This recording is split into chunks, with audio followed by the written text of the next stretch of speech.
அந்த வகையில் பாஜக 27 தொகுதிகளில் போட்டியிடக்கூடிய விவரங்களை பார்த்துக் கொண்டிருக்கிறோம். மயிலாப்பூர், தளி, மொடக்குறிச்சி, உதகமண்டலம், அவினாசி தனி, திருப்பூர் தெற்கு, கோவை வடக்கு, கந்தர்வக்கோட்டை தனி தொகுதி, புதுக்கோட்டை, திருப்பத்தூர், மதுரை தெற்கு, சாத்தூர், திருச்செந்தூர், வாசுதேவநல்லூர் தனி, ராதாபுரம், நாகர்கோவில், விளவங்கோடு, ஆவடி, திருவண்ணாமலை, தஞ்சாவூர், திருவாரூர், அறந்தாங்கி, மானாமதுரை தனி மற்றும் ராமநாதபுரம், குளச்சல், பத்மநாபபுரம், ராசிபுரம் தனி ஆகிய தொகுதிகள் என்பது தற்போது பாஜகவுக்கு ஒதுக்கப்பட்ட 27 தொகுதிகளாக இருக்கிறது. இதேபோன்று பாமகவுக்கான 18 தொகுதிகள் என்பது ஒதுக்கீடு செய்யப்பட்டிருக்கிறது. பாமக போட்டியிடக்கூடிய 18 தொகுதிகளில் சேலம் மேற்கு, தர்மபுரி, பெண்ணாகரம், விக்கிரவாண்டி, சோளிங்கர், மயிலாடுதுறை, திருப்போரூர், உத்தரமேரூர், ஜெயங்கொண்டம், போளூர், செஞ்சி, விருத்தாச்சலம், ரிஷிவந்தியம், காட்டுமன்னார் கோவில், கீழ்வேளூர், பெரம்பூர், சேலம் வடக்கு மற்றும் அம்பத்தூர் ஆகிய 18 தொகுதிகள் என்பது பாமக போட்டியிடக்கூடிய தொகுதிகளாக அறிவிக்கப்பட்டிருக்கிறது. இதேபோன்று ஐஜேகேவுக்கு 2 தொகுதிகள் ஒதுக்கப்பட்டிருக்கிறது. ஒன்று பல்லாவரம், மற்றொன்று குன்னம் ஆகிய இந்த 2 தொகுதிகள் என்பது ஒதுக்கப்பட்டிருக்கிறது. நேற்றைக்கு தமிழ் மாநில காங்கிரஸ் கட்சி போட்டியிடக்கூடிய 5 தொகுதிகள் என்பது அறிவிக்கப்பட்டிருந்தது. அந்த விவரங்களின் அடிப்படையில் ஒட்டன்சத்திரம், ஈரோடு மேற்கு, ராணிப்பேட்டை, கிள்ளியூர், கும்பகோணம் ஆகிய 5 தொகுதிகளில் தேசிய ஜனநாயக கூட்டணியில் தமிழ் மாநில காங்கிரஸ் கட்சி போட்டியிடுகிறது. நம்மோடு தொலைபேசி வாயிலாக இணைந்திருக்கிறார் பத்திரிகையாளர் திரு ஷபீர். வணக்கம். இப்ப அதிமுகவினுடைய தொகுதிகள் பட்டியல் தேசிய ஜனநாயக கூட்டணி எந்தெந்த கட்சிகள் எந்தெந்த தொகுதிகளில் போட்டியிடுறாங்கிற விவரம் வெளியா இருக்கு, எப்படி பார்க்கிறீங்க?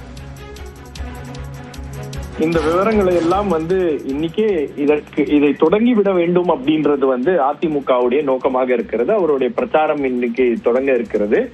அது மட்டும் இல்லாம ஒரு பெர்செப்ஷன் பேட்டில்ல, ஒரு பெர்செப்ஷன் வார்ல அதிமுக பின்தங்கி இருக்கிறது, அதிமுகவில் இன்னும் குழப்பம் நீடித்து கொண்டே இருக்கிறது அப்படின்ற மாதிரி ஒரு பார்வை என்பது உருவாயிருச்சு.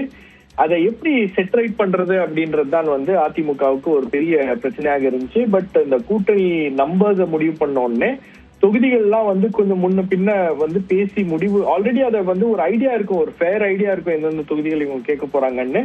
அதுல ஒரு சில தொகுதிகள் அதிமுகவுக்கும் கொடுக்கறதுல பிரச்சனை இருக்கும், சிட்டிங் தொகுதியாக கூட இருக்கலாம். அதெல்லாம் சரி செய்து விட்டு இன்னைக்கு ஒரு ஒரு ஃபர்ஸ்ட் மூவர்ஸ் அட்வான்டேஜை எடுத்து விட வேண்டும் அப்படின்ற அந்த நோக்கத்தோட அதிமுக இன்னைக்கு பேக் டு பேக் அனௌன்ஸ்மெண்ட்ஸ், முதல்ல அவங்களுடைய கேண்டிடேட்ஸ், அதுக்கப்புறம் கூட்டணி கட்சிகளுக்கான தொகுதிகள், அதுக்கப்புறம் அந்த பிரஸ் கான்ஃபரன்சஸ், இது எல்லாமே ஒரு பெர்செப்ஷன்ல கொஞ்சம் முந்தி செல்கின்ற ஒரு இமேஜை அதிமுக உருவாக்க நினைக்கிறது.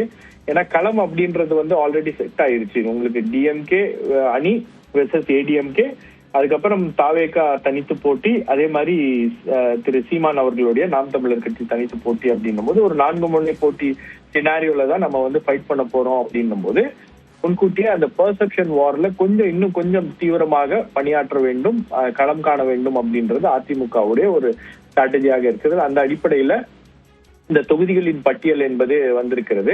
இதுல குறிப்பா நீங்க அமமுகவுக்கு பெரியகுளம், மன்னார்குடி, காரைக்குடி, திருப்பத்தூர், நாங்குநேரி, ஒட்டப்பிடாரம், இந்த சைதாப்பேட், சென்னையில அவங்களுக்கு சைதாப்பேட் கொடுத்திருக்காங்க. இது போன்ற தொகுதிகள் எல்லாம் அவங்க விரும்பி கேட்ட தொகுதிகள். இதுல ஒரு சில தொகுதிகள் மட்டும் அவங்களுக்கு கொஞ்சம் மாத்தி கொடுக்குறோம் அப்படின்னு பேசி இருக்கிறதா சொல்றாங்க. ஸோ மோஸ்ட்லி எந்தெந்த பார்ட்டிஸ் எந்தெந்த ஸ்ட்ராங் ஹோல்ட்ல அவங்களுடைய வாக்குகள் கன்வெர்ட் ஆகுது அப்படின்ற அந்த விஷயங்களை எல்லாம் அடிப்படையாக வைத்துதான் இந்த தொகுதிகள் என்பது தீர்மானிக்கப்பட்டிருக்கிறது அப்படின்றதுதான் அதிமுகவுடைய வியூக வகுப்பாளர்கள் சொல்லுகின்ற விஷயம்.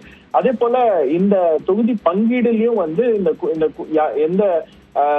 எந்த கட்சிக்கு எவ்வளவு தொகுதிகள் அப்படின்றது பிஜேபியுடைய ரோல் இதுல ரொம்ப பெருசா இருக்கு.